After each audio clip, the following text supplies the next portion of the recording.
Good morning, Raleigh. I'm Kayla G, and this is Rise and Unwind. Yes, we know it's a little early, but think of it as the calm before your day really gets going. We've got what's happening around town, what people are talking about, and a few things to help you wake up without needing that third cup of coffee. Yet. So stick with us. We'll ease you into the day the right way. This week, we've got this. You're supporting generations of family farms when you serve these local communities as well, which I love. And this painful blistering rash, which we call shingles, is caused by the same virus that causes chickenpox. You can take all of that, sort of back and forth that you normally have in sort of natural language, and you can make that the input to the AI. The AI then takes that, it'll ask you follow-up questions, it'll ask you to clarify things, it'll ask you preferences on sort of how you want things built. It has made such a difference. It's light, it's breathable, and it's becoming, honestly, my secret weapon to combating these hotter days. All that and more right here on Rise and Unwind Raleigh.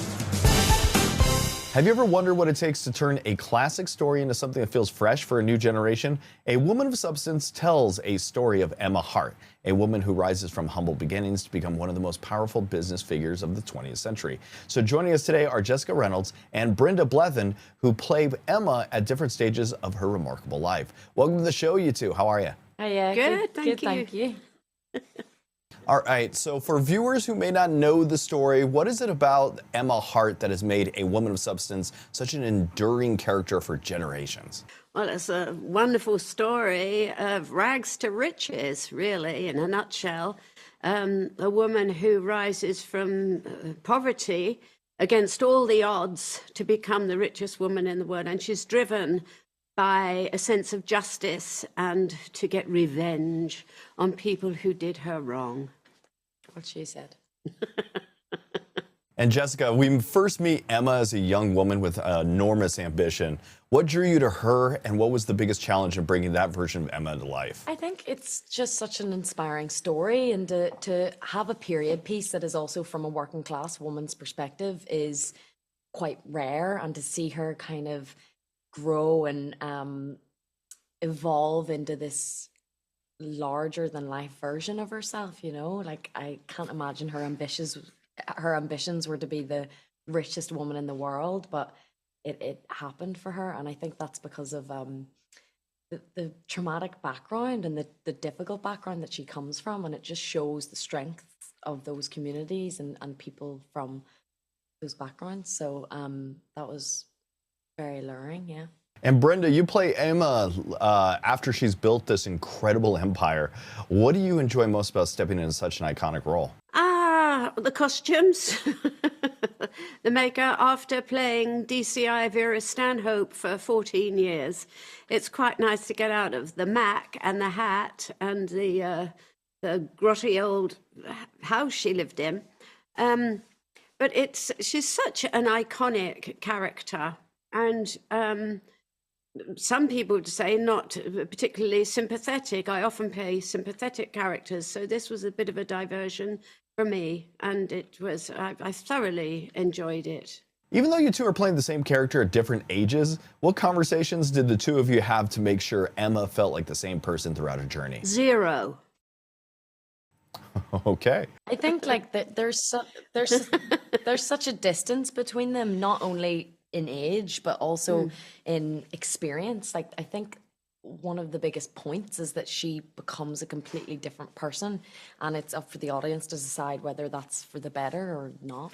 And Emma refuses to accept the limitations society places on her. Why do you think her story still resonates with audiences today? Because there's still a bit of a discrepancy between, equal wages between men and women. I bet a female engineer doesn't get as much as a male engineer, and in lots of professions there's not equality, and there should be. Hey, I want to thank you two for joining me today. A Woman of Substance is now available on BritBox. For more information and to learn more about the series, visit BritBox.com. Jessica, Brenda, I really want to thank you two for joining me today. Thank you. Thank you. Thank you. Some mysteries stay hidden for decades, and sometimes even longer. A new season of Expedition Unknown follows explorer Josh Gates as he travels the world chasing lost civilizations, legendary treasures, and some of history's biggest unanswered questions. One of this season's most remarkable discoveries involves a long-lost World War II shipwreck connected to more than 1,000 missing Allied prisoners of war. Josh Gates joins us now. Welcome to the show, Josh. How are you? I'm great. Thanks for having me. All right, you've spent years investigating mysteries around the world, but this season opens with the discovery of Hofuku Maru. What was it like to be part of a search that carried so much historical and emotional weight? This is an amazing experience. I'm really excited for folks to see the season premiere. This ship is what's known as a hell ship. It's a part of World War II that myself, and I'm sure many people, really didn't know much about. These were prison ships that were used by the Japanese to transport Allied POWs around the Pacific. And we work with this incredible organization. These guys you see there on the screen, they're part of a group called the Hell Ships Memorial Foundation. These guys have spent years digging through archives, looking for clues as to the location of this ship, the Hofuku Maru. And after 80 years of being lost, their research has led to it being found. So for us to be able to take our viewers there and get a firsthand look at a ship where 1,000 POWs went down is a really emotional thing and a really thrilling expedition that a lot of hard work went into for these guys. And so I'm thrilled to feature their hard work on the show. And that story of Japanese hell ships isn't really something many people learn about in school. What surprised you most as you dug into this chapter of World War II history? Well, the scale of it. I mean, there were about 135 of these hell ships that transported, over 100,000 POWs during the war. And many of these ships were sadly bombed by U.S. forces. The Japanese disguised these ships within their military convoys, and so they became unintentional targets for the Allies, making this kind of a doubly tragic story. But the fact of the matter is there are thousands of these POWs still out there that have not been found. And so this is an opportunity to really fulfill that promise of no man left behind, right? And to go and search for them. They've been waiting all this time. So really shocking numbers of people that are still out there and that there are still big discoveries like this to be made from World War II. So really exciting stuff. And your team helped locate a wreck that had been lost for more than 80 years. Can you walk us through how modern technology and old archival research came together to make that discovery possible?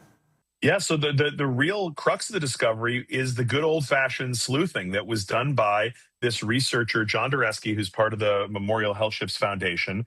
This guy went digging not just in the American archives, but in the Japanese archives. And it was the Japanese archives that offered a clue as to where this ship sank. Many people thought that it sank about 30 miles away from where it was found.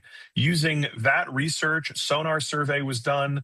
A wreck was located on sonar. We then went out and dove down to really get eyes on this wreck and to begin photogrammetry, which is a photography scan of the wreck to really see it from all angles and to kind of bring it back to life in a way. So yes, it's this combination of good old-fashioned detective work and some high-tech tools. And this season also takes viewers from underwater wrecks to ancient civilizations, hidden tunnels, and lost treasures.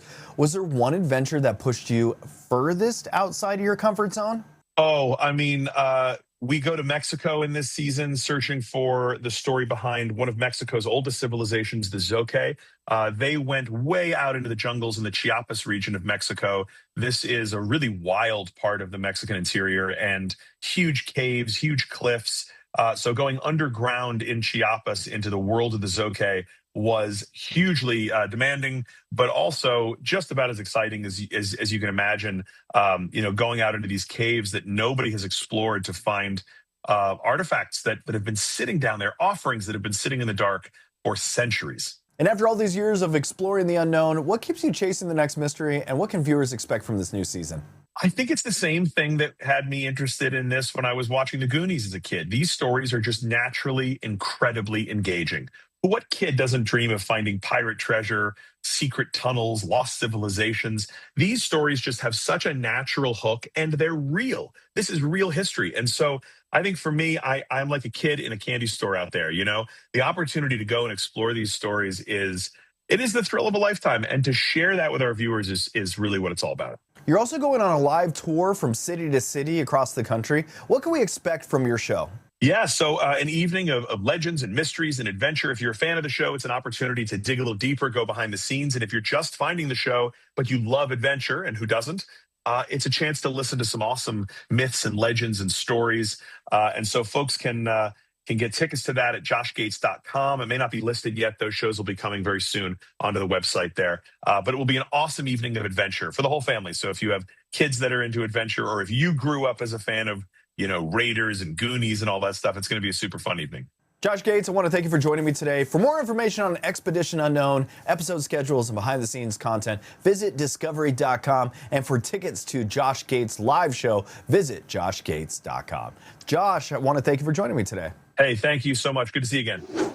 A lot of people don't think about shingles until it happens, but for adults over 50, the risk actually goes up in a big way. It comes from a virus many of us have had since childhood. And when it comes back, it can seriously affect your daily life. We've got Dr. Leonard Friedland and Dr. Stacy Zulueta here to walk us through what to watch for and what we could do about it. Welcome, both of you. Thank you. Nice to be here. So for people who have never had it, what is shingles like and how can it impact everyday life? Well, I'll get started. This is Dr. Leonard Friedland from GSK Vaccines. I'm a vaccine research scientist. So shingles is characterized as a painful blistering rash. It's also referred to as herpes zoster. And this painful blistering rash, which we call shingles, is caused by the same virus that causes chickenpox. And once you've had chickenpox, that virus remains dormant inside your body, and it can reactivate years later as shingles. 99% of people over the age of 50 in the United States already have that virus inside their bodies. 1 in 3 people will develop shingles in their lifetime. So no matter how well we feel, it's important to mention that our immune systems will naturally weaken as we age. And starting at age 50, the risk of developing shingles sharply increases. And so age is one of the most important risk factors for shingles, and it's age 50 and older when that risk begins to sharply increase. So you're talking about the risk of being 50 and how that goes up of actually getting shingles. Is there a particular reason? Yeah, it's that our immune systems will naturally decline as we age. It doesn't matter how healthy we feel, how active we are, our diet, our sleep, etc. We all age, and as we age, our immune systems naturally decline. And when those immune system declines, that virus that's been sleeping inside our body, it can reactivate. And that is why we know that once we're 50 and older, the risk of shingles sharply increases among our population. Well, I feel like this is some good news to know. You don't necessarily have to go and set up an appointment with your doctor. You can actually, if you're 50 and older, go over and talk to a local Walmart pharmacist about shingles. Is that true?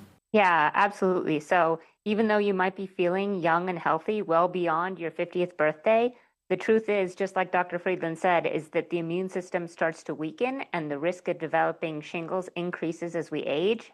So even though people might not believe that shingles will impact them, it's something that maybe only older people experience. What is actually true is that about 1 million people will develop shingles in the US every year. So this is the reminder for the Gen Xers out there who were born before 1976.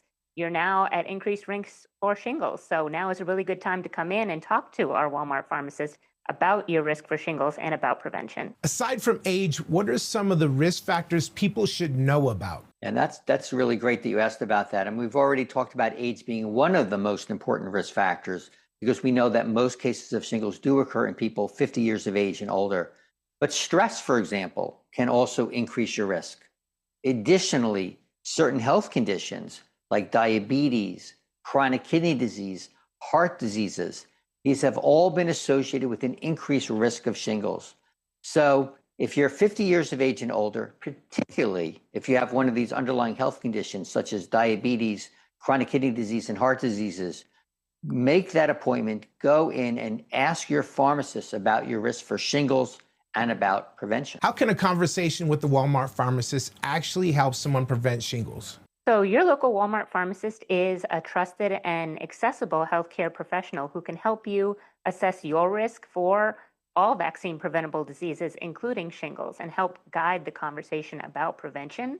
So, if you're 50 years and older, I definitely encourage you to come and see your Walmart pharmacist. You can also go to walmart.com. You can make an appointment on the app, or like I said, just walk in to any of our stores and ask to speak to the pharmacist. Our 50-plus audience is ready. Where do they need to go to learn more? Well, in addition to speaking with your local pharmacist or another trusted healthcare provider about certain vaccine preventable diseases, including shingles, another place to get information about how to get that appointment is at a website called easyvax.com, EASYVAX, easyvax.com.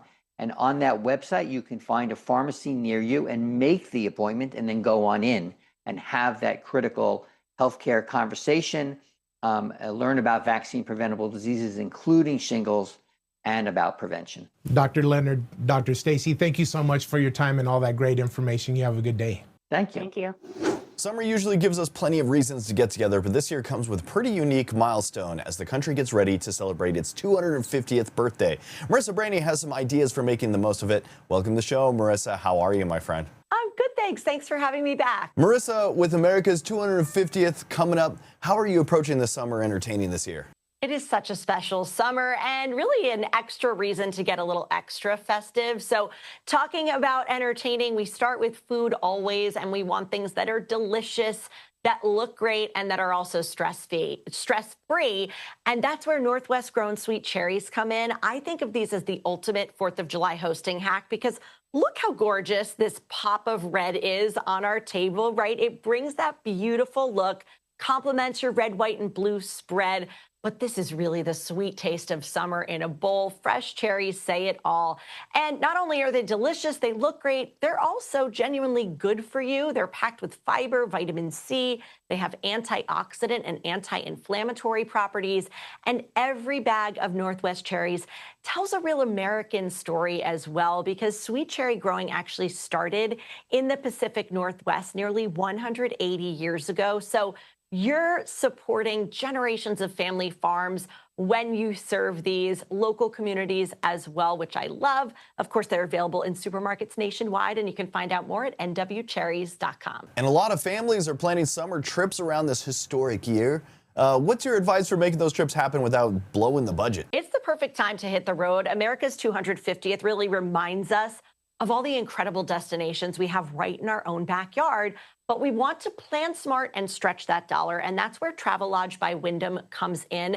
They have properties all across the country, making this a really affordable and convenient home base for an adventure. And I love that about 70% of Travelodge properties are within an hour's drive of a national park. They also have a decade-long partnership with the National Parks Conservation Association, so they're helping preserve these iconic places for generations to come, plus a variety of promotions running right now, including up to 20% off your stay. Wyndham Rewards members save even more, so visit Travelodge.com to start planning that road trip. And it is budget friendly. And back at home, are there any products you're recommending for people to get ready to host friends or family this summer? We need those home hosting helpers, and I love supporting American-made companies. And did you know Whirlpool is the only major kitchen and laundry appliance brand that's based and owned right here in the U.S., founded in 1911. They've never left. Their family of brands, of course, household names we all know, KitchenAid, Maytag, Whirlpool,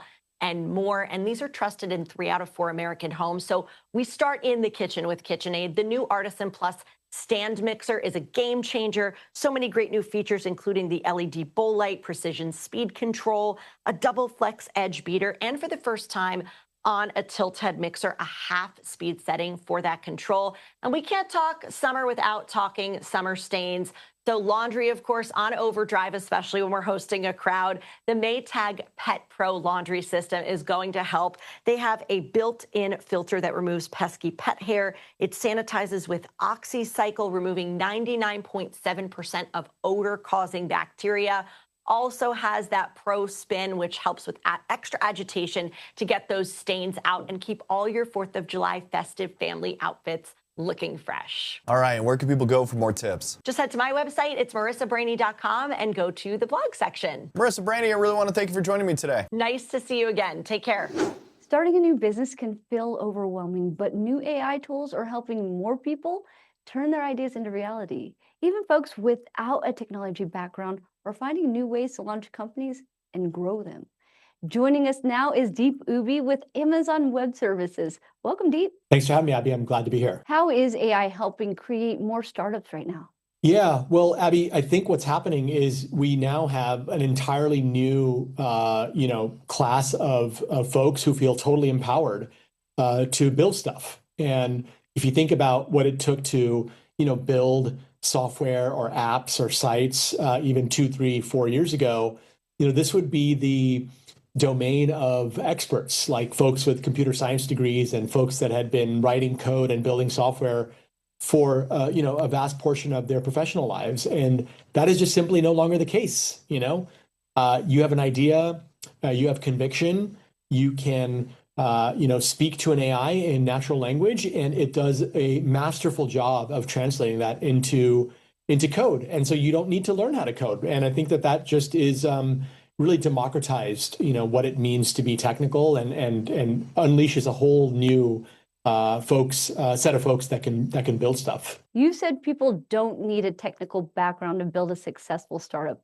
Why is that? Yeah, I mean, it's this very new dynamic that, with these AIs that are really, really good at taking commands that, in natural language. So these are just like, imagine talking to a friend about a business idea that you have and saying, hey, what do you think about this idea? What do you think about the type of customers that might like my idea? What do you think about, my ability to make money on this idea? You can take all of that, sort of back and forth that you normally have in sort of natural language, and you can make that the input to the AI. The AI then takes that, it'll ask you follow-up questions, it'll ask you to clarify things, it'll ask you preferences on sort of how you want things built. And once you have that conviction that you need, saying, I got my idea to where I need it to be, the AI then takes that and then turns it into functional software, whether that's an app, a website, really anything you're trying to build. And that's really been the step function improvement here versus what we were seeing even a couple of years ago. What are some important things new business owners sometimes forget when they're getting started? Yeah, I mean, this is a conundrum that's existed for, years and years and years, where like when you're moving really, really fast, you're going to have some things that fall by the wayside and you're going to cut some corners here and there. And I think that's natural. That happens. We just built an AI called the AWS Startup Advisor, Abby. It is basically all of the resident knowledge that exists at AWS and how we've been guiding startups around things like cost, which tend to go overlooked, things in and around security, which tend to go overlooked when you're moving really fast, and so many other things. We've codified all of that technical and non-technical guidance into an AI. So this AI now is the sort of manifestation or the embodiment of all of that knowledge bottled up that all of us have access to now. It is absolutely free to use. And that will basically have your back. It'll have your back when you're thinking about security. It'll have your back when you're thinking about cost. And even if you're not thinking about those things, it'll remind you to think about those things so they don't come back to bite you later. How can AI help startups grow and reach customers faster? Yeah, I mean, wonderful question. I mean, what's really changed here, Abby, is the iteration cycles. The iteration cycles are vastly compressed now. So think about, you have an idea 2-3 years ago, and you want to build it out. You want to build a prototype. You want to get it in the hands of users or friends or customers to give you feedback. That was an exercise that took multiple different types of experts and multiple months, quarters, maybe even years. That has completely shifted. With AI now, your iteration cycles are compressed to days, if not weeks. And that means that you can get a tool, an app, a site, something in the hands of customers way faster than was historically possible, which means that they're going to be willing to pay you a lot sooner. So that's basically how startups now can get to revenue much more quickly, because the iteration cycles now are so vastly compressed. Where can our viewers go for more information? Yeah. So looking for a bunch of folks to unleash that inner creator and that inner builder. Really excited about that. You can open your browser and go to startups.aws. So you go to startups.aws, you will see the Startup Advisor there. I would encourage you all to download it. I would encourage you all to, again, see it like a a co-founder, a business mentor, a friend that you want to bounce ideas off of, and then give it those instructions. Say, you know what, I think I got what I need. Let's go ahead and build this. And so really, really excited about this and really looking forward to seeing a whole bunch of new builders and innovators using it to build what they want to build. Deep, thank you so much for joining us today. It was my pleasure, Abby. Thank you for having me.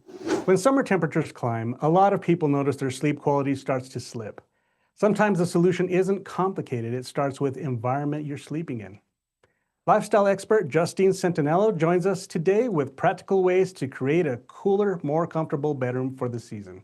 Welcome, Justine. Thank you for having me. What are some of the biggest reasons people struggle with sleeping during summer months? Yeah, honestly, I think that temperature is really one of the biggest reasons. And as somebody who just naturally runs hot all year long, I can tell you firsthand that when your sleep environment is too warm, that's when you're going to get that more restless, fragmented sleep. So it really is key for us to create a space, an overall space that our bodies feel calm, but also cool. That's what's essential for not just falling asleep, but staying asleep. What are some simple ways to make a bedroom feel cooler and more calming? Yeah, so small stuff, guys. I'm talking about like having soft lighting available, less physical clutter in your space, really good airflow, and then don't underestimate breathable bedding. So I recently switched everything over on my bed. So what you're seeing here is the Bedshore pure woven, organically grown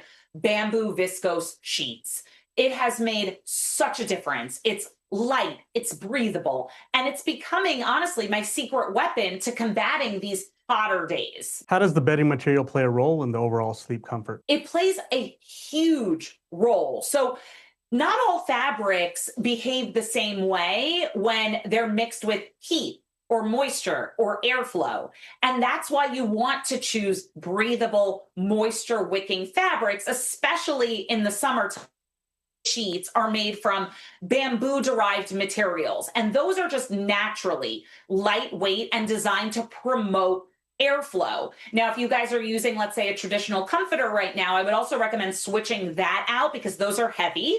Bedshore makes a duvet cover set, which you can see right here on my bed. So mixing that with the sheets has significantly changed how my bed physically feels. For someone refreshing their bedroom for summer, what are the most important things to look for? Yeah, so you want to look for breathability, softness, simplicity, right? Making those small adjustments to your physical space, but then actually choosing bedding that's lightweight, supports airflow, right? Helps your body to maintain that comfortable temperature throughout the full night. So the Bedshore pure woven bamboo collection is perfect. It's smoother, it's more breathable, and you can really feel that. The whole collection has sheets, pillowcases, duvet covers, everything that you guys need. And they're designed to work together to give you that cooler, really comfortable sleep. Where can viewers go to learn more? So if you guys go to Amazon, really easy, just search Bedshore's Pure Woven Bamboo Collection. You'll see everything there. And make sure you guys check back next week for Amazon's Prime Day so you can really take advantage of those deals. I'll for sure check up next week. Justine, thank you so much for joining us today. Thank you. Alrighty, Raleigh, that's going to do it for this week's Rise and Unwind. Hopefully you're feeling a little more awake, or at least one step closer to it. Thanks for starting your morning with us. And if you want more in between shows, you can always find us on socials at Rise Unwind, and we can keep hanging out. Until next time, have a great morning, Raleigh.